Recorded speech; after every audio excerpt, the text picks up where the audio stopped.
When I got laid off, I felt kind of numb and shocked at the same time. I had bought my house not even a year before being laid off. I was like panicking.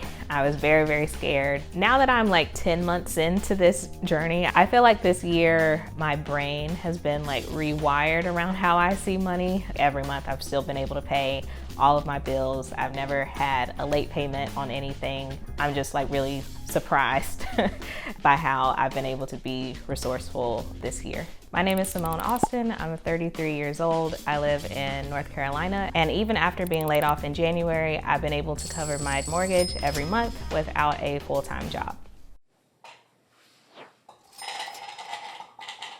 Hey everybody, welcome back. It is the beginning of a new month, which means it is time to do my budget for the month. I have been documenting my personal finance decisions online on my YouTube channel for several years at this point. My YouTube channel is monetized in multiple ways. The main one is ad revenue. Another is sponsorships or brand deals. Overall this year, I've been able to make around $21,000 through YouTube.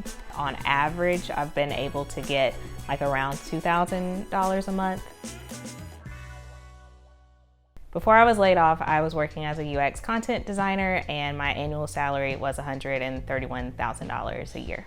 I was working for a retail company. It was primarily in the digital landscape, so apps and websites. The day I got laid off started like a regular work day. I got an email from someone like higher up in my team saying, clear your calendar, we need to meet in an hour. It was super vague. I knew that like I was gonna get laid off. I just had a gut feeling. I felt like a wave of emotions, scared, very nervous, very anxious. I cried. I recorded the layoff, so I was kind of talking through my feelings afterwards. The difficult decision to restructure the XD org, and unfortunately you're impacted by this change. Okay, thank you. See you on LinkedIn, I guess. I don't know what's gonna happen. I don't know.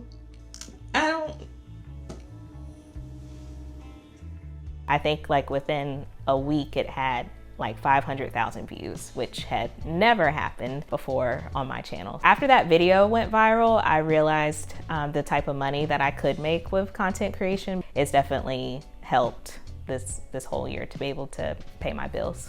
When I was laid off, I received the last paycheck, which was 2 weeks pay, and it also included any of my unused PTO. And then I received a small severance as well. I also received my last year's bonus.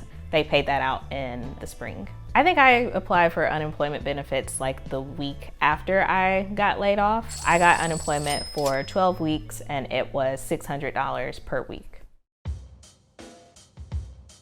I just tried to identify the things that were like really valuable to me and things that meant a lot to me, and anything that wasn't valuable, I cut out. By far, my biggest bill is my mortgage. I think the exact number is $2,746. Outside of that, I've had to pay for health insurance now, and right now that's $350. I also have student loans that I have to pay, so that's $223 a month. Right now I'm paying $200 a month for my credit card debt. I have about $33,000 in student loans, and it's all from my master's degree. Immediately, I want to pay off the credit card debt, and then I would want to move into the student loans. I have an emergency fund, and it has around $40,000 in it, and for the majority of this year, I actually haven't had to use it, and it's just like 10 months into this journey that I finally had to pull money out of it. The size of my house is somewhere between like 1,100 to 1,200 square feet. I have 2 bedrooms and 2 full bathrooms and 1 half bathroom. I bought it in the spring of 2024. I bought my house for right under $340,000. I put $10,000 as a down payment, and then I had to do about another $4,000 in closing costs. So in order to buy the house, I had about $14,000 that I had to bring to the table. January, I'll have a roommate, and that will significantly bring down my expenses every month.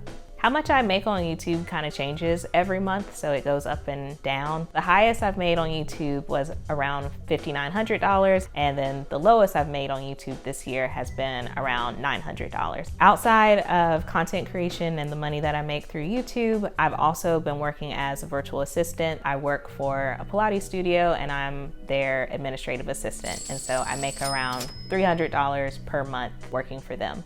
And then I also sell digital and physical products through my YouTube channel. The digital products that I sell are different templates. So one is a budgeting template, and then another is a job search tracker. And then my physical products that I sell are t-shirts and sweatshirts, different like clothing items.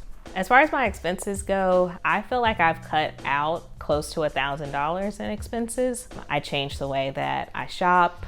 I change where I shop. I really just buy something like when I need it, and I don't buy more than what I need.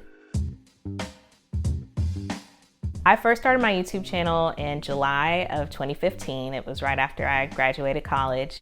At first, I did like a wide range of topics. I did like beauty and hair type videos, then I did like TV reviews. But in 2018, I was in a car accident and my car was totaled and I had to buy a new car. And that was my first time having to buy a car by myself, and I felt like the whole process was very overwhelming. I felt like I got taken advantage of, and I just did not like having a car payment. So I made a goal of paying off my car in 1 year, and I completed that goal. It taught me a lot about money. It taught me a lot about budgeting. And during that year, I got very focused on personal finance. And that's when I switched my content on YouTube from kind of doing like whatever I wanted to like mainly just focusing on personal finance and how money affects every area of your life. Before going viral, I would say that I was kind of sporadic with my posting, but now I'm a lot more consistent because I have to, because it's how I make money now. I try to post 3 long form videos a week and then do short form videos like sprinkled in between the long form videos. Typically, I kind of do different things for different days of the week. Monday, Wednesday, Friday, I focus on content creation, and then Tuesdays and Thursdays, I focus on getting a full-time job again. I do like being able to decide what I do every day, but it also requires a lot of discipline and a lot of like planning things out. I still go to the gym. Moving my body like really helps with my mental health. Making sure that I'm going for walks when I can. All of those things help physically. And then mentally, just doing things that can kind of like, I can turn off my brain for a second and just focus on something else. I like reading, so like I'll read on my Kindle through the Libby app, or I like drawing, so I'll do digital coloring on my iPad, things like that. I would say the job market right now is very, very tough. Now that I'm like 10 months into this journey, I would say that I'm open to a lot of different jobs. I am still interested in UX design or content design. I've also been interested or applying to like social media type jobs as well. Long term, I want to pay off the credit card debt. In an ideal world, I'd like to pay off the student loans. Interested in one day being a part of the FIRE community. I'm looking forward to when I'm financially stable again so that I can start kind of building the foundation to achieve that one day.